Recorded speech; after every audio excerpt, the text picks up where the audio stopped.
کی دعا فرمائے، اللہ تعالیٰ ان کو شفا عطا فرمائے۔ ایک دو باتیں آج کے بیان سے متعلق۔ دیکھو بھائی، اللہ تعالیٰ نے شریعت میں، قرآن مجید میں اللہ تعالیٰ نے جو اصول اور ضابطہ بیان کیا وہ تو لگا بندہ ہے کہ اللہ کی نافرمانی کے بغیر، نافرمانی چھوڑے بغیر کامیابی نہیں مل سکتی۔ نافرمانی کی بہت ساری اقسام ہیں۔ میں یہ بار بار زنا، شراب پر اس لیے بات کرتا ہوں کہ یہ بیماری نوجوانوں میں بہت زیادہ، بہت تیزی سے پھیل رہی ہے اور والدین کے علم میں نہیں ہے۔ ماں باپ سمجھتے ہیں اپنے بچوں کو بہت نیک ہیں، اور سمجھنا بھی چاہیے۔ کسی کو، ماں باپ کو ان کے بچوں سے میں ورغلا نہیں رہا، خدا نخواستہ کہ آپ گھر جا کے اپنے بچوں پہ شک کرنا شروع کر دیں، لیکن ایک زمینی حقائق بتا رہا ہوں کہ بچہ جو برائیاں کرے گا وہ ماں باپ کو بتا کے نہیں کرتا۔ لڑکیاں بھی تو اپنے گھروں پہ کنٹرول کریں، لڑکوں پہ بھی لڑکیوں پہ بھی کنٹرول کریں اس کے اوپر کہ بھئی کہاں جا رہی ہو، کہاں کب آؤ گی۔ کالج یونیورسٹیوں میں بچیاں پڑھتی ہیں، ان کو چھوڑنے جائیں، ان کو لے کر آئیں۔ یہ نہیں کہ صبح گاڑی میں بٹھا دیا، بھول گئے کیا ہو رہا ہے۔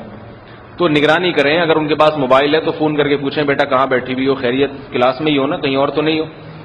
تو یہ نہیں کہ ان کو یہ احساس ہونا شروع ہو جائے کہ ابا ہم پہ شک کر رہے ہیں، بس احتیاطاً کہ بیٹا اچھے خاندانوں میں ہمیشہ بچیوں کی نگرانی ہوتی ہے، چونکہ ہم اچھے خاندان کے لوگ ہیں، آپ بھی ماشاءاللہ اچھے خاندان کے، اس لیے تھوڑی سی نگرانی تو ہوگی۔ سمجھ رہے ہیں بات کو کہ نہیں سمجھ؟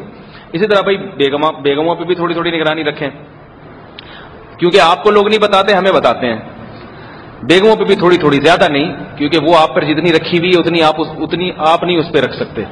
تو اس میں بھی کہ بیگم 1 گھنٹے سے فون پہ بات ہو رہی ہے، تو اب اتنی محبت ماں باپ سے عام طور پر آج کل ہوتی نہیں ہے کہ 1 گھنٹے تک کوئی بات کرے۔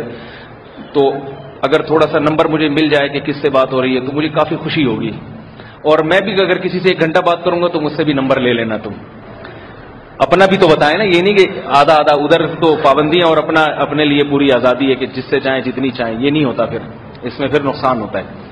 تو یہ جو 10-15 سال کا عرصہ بھی ماضی سے اب تک ہے نا، اس 10-15 سال کو اگر آپ 1000 سال کی صدیوں سے ملائیں تو یہ 10-15 سال اور 1000 سال پچھلے، ان میں یہ 10-15 سال بہت، کیونکہ الیکٹرانک میڈیا نے ان 10-15 سالوں میں جتنی ترقی کی ہے، یہ 15-20 سال پہلے انسان اس کا تصور نہیں کر سکتا تھا، ایک عام آدمی۔ یعنی ایک کینیڈا میں بیٹھا ہوا آدمی، ٹورنٹو میں بیٹھا ہوا آدمی اور انڈا موڑ پہ چائے پینے والا، ان کے فاصلے ختم ہو گئے ہیں۔ آپ اب گھر میں نہیں ہیں، اگر آپ گھر کے اندر ہیں تو آپ امریکہ میں بھی ہیں، آپ جاپان میں بھی ہیں، آپ کینیڈا میں بھی ہیں، آپ چین میں بھی ہیں۔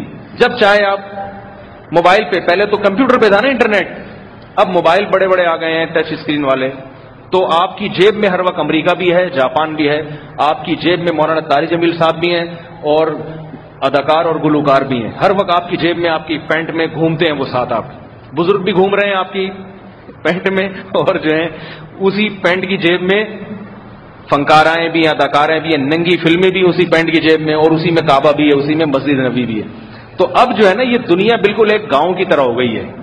اب اس میں اگر نگرانی کا نظام مضبوط نہیں ہوا، وہ پرانے طریقے سے ہی چلتے رہے تو یاد رکھو برباد ہو جاؤ گے۔ پھر اب آپ کو نئے طریقے سے، ڈیجیٹل طریقے سے نگرانی کرنی پڑے گی۔ نگرانی کے لیے بھی وہی ڈیجیٹل طریقے، بچے کو انٹرنیٹ لے کے آپ نے کمرے میں دے دیا، دیکھو، لیکن ڈیجیٹل فرشتہ صرف نگرانی نہیں کرے گا، اوپر کیمرہ لگا ہوا ہے، ٹھیک ہے نا، کیمرہ لگا ہوا ہے تو ابا ہر وقت دیکھ رہے ہیں میرا بچہ کر کے آ رہا ہے، اس کی ریکارڈنگ ہو رہی ہے، ٹھیک ہے نا، سمجھ میں آ رہی ہے بات کہ نہیں آ رہی؟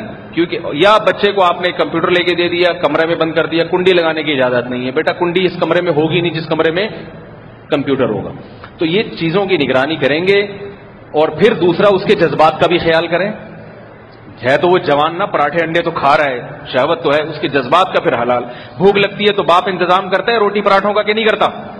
تو بھئی اب جوان ہو گئے، اب تمہارا دل مائل ہے، فطرت ہے تمہاری، تو شادی کا بھی انتظام کریں گے انشاءاللہ۔ بیٹا بتاؤ کہاں کرنی ہے، لیکن تھوڑا سا بالکل ایسا نہ ہو کہ کسی کے بارے میں یہ ہو کہ کی تو یہ پڑ ہی جائے گا، تو اس میں تھوڑا سا اگر تھوڑا سا تم بھی کما رہے ہو، کماتے ہوئے لڑکے کو روکنا شادی سے یہ تو جائز ہی نہیں ہے۔ پوری ذمہ داری کے ساتھ مسئلہ بتا رہا ہوں، بیٹا کماتا ہے، باپ اس کو شادی کی اجازت نہیں دیتا تو باپ کی اطاعت اس میں واجب نہیں ہے۔ آپ پھر بھی شادی کریں گے تو شریعت آپ کو ثواب دے گی۔ میرے پاس دبئی سے فون آیا کسی کا کہ میں دبئی کے ماحول میں، آپ کو پتا ہے اتنی بے حیائی ہے کہ وہاں گزارا ناممکن ہے ایک نوجوان کے لیے۔ وہ کہہ رہے میں یہیں کوئی لڑکی پسند آ گئی ہے، شادی کرنا چاہتا ہوں، ماں باپ نے ایک طوفان کھڑا کر دیا گھر میں، ابھی نہیں ہو سکتی، 4-5 سال کے بعد ہوگی، تو میری ماں بد دعائیں دے رہی ہے، دودھ نہیں بخشوں گی۔ باپ، میں نے کہا بھائی کر لو شادی آپ۔ ماں الٹے ہاتھ سے بد دعائیں دے گی، نہیں لگے گی، یاد رکھو۔ اس موقع پر شریعت نے ماں کو بیٹے کو شادی سے روکنے کی اجازت دی نہیں ہے. ماں گناہگار ہو رہی ہے. آپ شادی کر رہے, کوئی مولوی صاحب یہ مشورہ نہیں دیتے, سب کہہ رہے ماں باپ کے حقوق. میں نے کہا بھائی میں آپ کو مشورہ دے رہا ہوں, میں بھی الحمدللہ مولوی صاحب ہوں, جامعۃ الرشید سے فارغ ہوں, 15 سال سے وہاں پڑھا رہا ہوں, اور الحمدللہ 15-16 سال سے فتویٰ کا کام باقاعدہ علماء کی نگرانی میں کر رہا ہوں. تو ٹھیک ہے ہم اتنے بڑے نہیں ہیں مگر خالی بھی نہیں ہے. ایسا بھی نہیں ہے کہ ہم کو بہت بڑے عالم ہوں مگر علم سے ایسا بھی نہیں ہے کہ بالکل ہی خالی پوٹلا ہوں. ایسا بھی تھوڑی بہت 2-4 ABCD ہم نے بھی علم دین کی پڑھی ہے. تو آپ پوری ذمہ داری پہ شادی کریں, کیونکہ آپ شادی نہیں کرو گے, اگر آپ نے کوئی الٹی سیدھی حرکت کی تو الٹے لٹکے ہوئے ہوگے خود بھی, اور ماں باپ بھی الٹے لٹکے ہوئے ہوں گے. تو ماں باپ کو بھی الٹا لٹکنے سے بچانے کے لیے خود بھی شادی کر لو. اجازت نہیں, چھپ کے کر لو شادی. بتاؤ ہی نہیں ان کو, بیوی کو رکھو ساری زندگی رہو, گزارو. ابا اماں کو بتانے کی ضرورت, اگر بعض ابا اماں اتنے خطرناک ہوتے ہیں کہ اگر شادی کا بتا دیا خودکشی کر لیں گے وہ. تو یہ ہو رہے ہیں نا ابا اماں ایسے ہیں, تو کیا کریں ہم. کرو بھائی نکاح. اس لیے نوجوانوں کو پوری ذمہ داری پہ کہہ رہا ہوں, دھڑا دھڑ جاؤ اپنی شادیاں کرو. مجھے پتا ہے بہت سے لوگوں کو یہاں غصہ آ رہا ہوگا کہ ہماری اولادوں کو بگاڑ رہا ہے. آنے دے غصہ, میں پرواہ نہیں کرتا, کیونکہ خدا کی قسم میرا دل چاہتا ہے میں کشکول لے کے کھڑا ہوں آپ کے سامنے, روؤں آپ کے سامنے, ہاتھ جوڑوں. شریف خاندانوں کے گھروں میں جو زنا ہو رہا ہے اور جس طرح اولاد زنا کی طرف مائل ہو رہی ہے, اللہ کا واسطہ دے کے کہتا ہوں, اللہ کا واسطہ دے کے کہ اپنی اولاد کو جہنم کی آگ سے بچاؤ. تم یہ زانی بن رہی ہے, شرابی بن رہی ہے یہ اولادیں. یہ تبلیغ میں 4 مہینے لگا لے گی پھر بھی زنا کرے گی, یہ تبلیغ میں سال لگا کے آئیں گے پھر بھی زنا کریں گے. اللہ نے زنا سے بچنے کے لیے تبلیغ کا راستہ نہیں دیا, شادی کا راستہ دیا ہے. خانقاہوں میں بیٹھ کے بھی یہ زنا کرے گا, خدا کی قسم زنا کرے گا یہ, کیونکہ اللہ نے زنا سے بچنے کے لیے شادی اور نکاح کا راستہ دیا ہے, خانقاہوں کا محاسبوں مراقبوں کا راستہ نہیں دیا. قرآن میں جہاں بھی زنا سے بچنے کا حکم ہے آگے شادی کا حکم ہے. اس لیے میں کہہ رہا ہوں نوجوانوں سے جو کما رہے ہیں, جو بیوی کو رکھ سکتے ہیں اپنے خرچے پہ, ماں باپ کو اطلاع دیں, ان کو اعتماد میں لے کے کریں, ثواب ملے گا. اگر ماں باپ روکتے ہیں, ماں باپ کی ایک نہ سنیں اس میں, نکاح کرو, خدا تمہارا ساتھ دے گا. اور محمد صلی اللہ علیہ وسلم نے فرمایا 3 آدمیوں کی مدد اللہ نے اپنے ذمے لی ہے. ایک شادی کرنے والا جس کا مقصد یہ ہو کہ میں اپنے آپ کو گناہ سے بچاؤں گا, اس لیے شادی کر رہا ہے کسی لڑکی سے کہ بھئی اس کو وہ چاہ رہا ہے کہ میں گناہ نہ کروں. آپ نے فرمایا نبی نے, اللہ اس کی مدد کرے گا, اللہ اس کو تھپکی دے گا, تو صحیح کام کر رہا ہے. تو بھائی جس کی اللہ مدد کر رہا ہے اور اللہ جس کو تھپکیاں دے رہا ہے, میں اس کی حوصلہ افزائی کیوں نہ کروں. میں نے علم اس لیے حاصل نہیں کیا کہ معاشرہ جو کہہ رہا ہے میں اس کے پیچھے چلنا شروع کر دوں. میں نے علم اس لیے حاصل کیا ہے کہ میں جو اللہ اس کے رسول کی بات آپ تک پہنچاؤں. آپ کو اچھی لگتی ہیں سنیں, ورنہ کہیں اور مسجد میں جا کے بیان سنا کریں. بات آ رہی ہے سمجھ میں؟ یہاں ضروری نہیں ہے آپ کے لیے بیان سننا. جو آپ کے مطلب کی باتیں آپ کے سامنے کیا کرے, آپ اس کی باتیں جا کے سنا کریں, وہ آپ کو اچھی لگیں گی. ہمارے پاس آنا ہے تو ہم وہ باتیں کریں گے جو ہماری سمجھ میں آ رہی ہیں. اس لیے یہ زنا کو روکو. اور زنا ایسا گناہ ایک دفعہ ہوتا ہے انسان سے, ایک دفعہ, پھر چھوٹتا نہیں ہے. 100 اگر معاشرے میں زنا کرنے والے نوجوان ہوں گے, ان میں ایک کو توبہ کی توفیق ملتی ہے, 99 اسی, کیونکہ یہ لت پڑتی ہے, لت. فری میں جب اتنا مزہ آتا ہے تو پھر انسان بیوی کے خرچے پالنے کے لیے تیار نہیں ہوتا. وہ کہتے ہیں, اور پھر بیوی آ بھی جائے گی تو جس کو 10 لڑکیوں کے چسکے لگ چکے ہوں, وہ کیسے اس کے حقوق ادا کرے گا, وہ کیسے ادا کرے گا؟ تو کہے گا روزانہ نیا مزہ تھا, یہ پرانی 10-15 سال سے ایک ہی پڑی ہوئی ہے میرے پاس. تو اس لیے معاشرہ تمہیں الٹی باتیں کرے گا تمہارے سامنے, لیکن میری بات سننے کے لیے آتے ہو, میں تمہیں وہ بات بتاؤں گا جو اللہ اس کے رسول کی بات ہے. آپ ہاں یہ ضرور ہے کہ اپنی ذمہ داری کرو, پھر ماں باپ کے خرچے پہ نہیں. اپنی ذمہ داری پہ کوئی بھی نکاح کر کے رہ سکتا ہے تو اس کو شریعت اجازت دیتی ہے کہ ماں باپ کو اعتماد ملے. ماں باپ نہیں مانتے, ان کی بد دعاؤں کی پرواہ نہ کرے. وہ بات آ رہی ہے سمجھ میں کہ نہیں آ رہی؟ اللہ تعالیٰ اس زنا سے, شراب سے اور یہ گندگیاں اور یہ انٹرنیٹ کی بےہودیوں سے ہمارے معاشرے کی حفاظت فرمائے, تاکہ ہم پاکیزہ لوگ بنیں. اور پاکیزہ لوگوں کے لیے اللہ نے جنت رکھی ہے. سمجھ رہے ہو بات کو بھائی؟ پاکیزہ لوگوں کے لیے جنت اللہ نے رکھی ہے. اور اس بارے میں پیر و مرشد کی بات بھی نہ مانیں. آپ کے پیر صاحب منع کر رہے ہیں شادی کرنے سے, بولے بھائی میں نے آپ سے اصلاحی تعلق اللہ کے حکم پہ چلنے کے لیے قائم کیا ہے, اللہ کی مخالفت کے لیے قائم نہیں کیا. اللہ نے قرآن میں مجھے خود اجازت دی ہے, خود.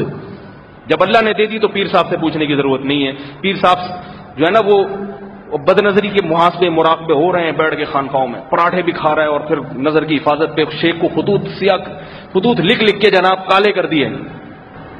میں ہوتا کسی کا شیخ, میں تھپڑ مار کے کہتا جب اتنی مصیبت آ رہی تو شادی کرنا جا کے, تو کیوں ہمیں بھی پریشان کر رہا ہے, دوسروں کو بھی پریشان کر کے رکھا ہوا ہے تو نے. تو اس لیے جو نیچرل طریقہ ہے نا, نیچر کا کوئی بھوک کا سب سے بہترین علاج کیا ہے؟ روٹی کھا لو. اور آپ محاسبے کر رہے ہیں بیٹھ کے, نہیں یہ نہیں کھانا میں نے, کہیں یوں نہ ہو جائے, یوں نہ ہو جائے. بھائی کھا لو, خرید کے کھاؤ حلال طریقے سے. تو تو اسی لیے اللہ تعالیٰ نے نوجوان میں جو شہوت رکھی ہے، عورت کی طرف مائل ہو رہا ہے، وہ اس لیے نہیں رکھی کہ اس کو کچلا جائے، اس لیے کہ تاکہ یہ مہر دے کے دلہن بنا کے گھر لے آئے اس کو۔ تو ایک پروسیس رکھا ہے کہ طریقے سے کام ہو، جانوروں کی طرح، انگریزوں کی طرح نہ ہو کہ پارک میں لے کے ادھر بیٹھا ہوا ہے، ادھر بیٹھا ہوا ہے، ادھر بیٹھا ہوا ہے، کسی کو لے کے ادھر گھوم رہا ہے، کبھی وہاں پکڑا جا رہا ہے، کبھی ادھر نظر آ رہا ہے، کبھی اس کے پاس بیٹھا ہوا ہے، کبھی اس سے دوستی۔ لڑکیوں کے فون آ رہے ہیں، ایک لڑکے سے دوستی ہوتی ہے، ایک خاتون کا فون آیا میرے پاس کہ میرا منگیتر جو یہ کہتا تھا میں صرف آپ کا ہوں کسی اور کا نہیں، پتا چلا میں ایک دن اس کے گھر گئی تو کسی اور لڑکی کے ساتھ بیٹھا ہوا تھا، پھڈا ہو گیا، جھگڑا ہو گیا، ابھی شادی کے دن آ رہے ہیں اور یہ منگیتر صاحب تین تین لڑکیوں سے دوستی لگا کے گھوم رہے ہیں، جھگڑا ہو گیا، منگنی ٹوٹ گئی۔ پھر اس لڑکی کا فون آیا میرے پاس کہ میں کیا کروں، میرے منگیتر مجھ سے معافی مانگ رہے ہیں کہ میں آج کے بعد صرف تمہارا ہوں کسی اور کا نہیں ہوں۔ میں نے کہا توبہ کرنے والے کو تو اللہ نے معاف کرتے ہیں، چھوڑو، آج کل رشتوں کی بھی کمی ہے، آپ کر لیں اسی سے کر لیں شادی۔ تو وہ بھی مان گئی، وہ لڑکا بھی رو دھو کے۔ اب شادی کے دن سے 2-4 دن پہلے پتا چلا پھر کسی 2 لڑکیوں کے ساتھ موٹر سائیکل پہ گھوم رہا تھا، وہ تو کسی نے دیکھ لیا، محلے والے نے 2 لڑکیاں بٹھا کے گھوم رہا ہے۔ پھر اس لڑکی کا فون آیا، میرے ابا نے دیکھا ہے، کیا میرے ابا رکشا چلاتے ہیں، وہ پورے کراچی میں گھومتے ہیں، وہ سب پہ نظر رکھتے ہیں، ابا نے دیکھا کہ وہ بندہ پھر کسی لڑکی کے ساتھ چپک کے بیٹھا ہوا ہے اور پارک میں جا رہا ہے۔ تو خون کے آنسو رونے کا دل کرے گا کہ نہیں کرے گا؟ ہے بھائی، کیوں؟ اس لڑکے کے ابا نے اس کو اس کا عادی بنایا ہے۔ ایک تو منگنی کر کے 2 سال تک اس کو ڈیلے کیا ہوا ہے۔ بھائی جب منگنی کرتی دھڑاک سے شادی کرو تاکہ گھر میں بیوی آئے، وہ پھر نگرانی کرے گی، اس کو چھوڑا ہوا ہے ایسے ہی۔ شادی ابھی 4 سال کے بعد ہوگی، ابھی تم اپنے پاؤں پہ کھڑے ہو جاؤ۔ نتیجہ پھر یہی ہے کہ 6 لڑکیوں سے دوستیاں لگا، پتہ ہی نہیں چل رہا اس کی ہے کون سی سالے کی، کم بخت کی اس کی ہو، یہ والی آفیشلی یہ والی ہے، باقی وہ والیاں ان آفیشلی، انلیگلی بہت ساری ہیں۔ سب برباد ہو جائے گا، تمہاری اپنی بیٹیوں کی شادیوں کے لیے پریشان ہوگے پھروگے اگر اس کلچر کو تم نے ختم نہیں کیا۔ اس لیے بھائی اللہ کا واسطہ اپنی جان پہ رحم کرو۔ اور میں جذباتی ہوں مگر میں غلط بات نہیں کر رہا، ان معاملے میں جذباتی ہوں مگر یہ باتیں میری 100% درست ہیں۔ میری باتوں کو جذباتی کہہ کے اڑا نہیں دیا کرو کہ یہ مولوی صاحب بہت جذباتی ہو جاتے ہیں اس فیلڈ۔ اللہ تعالی ہمیں اس برائی اور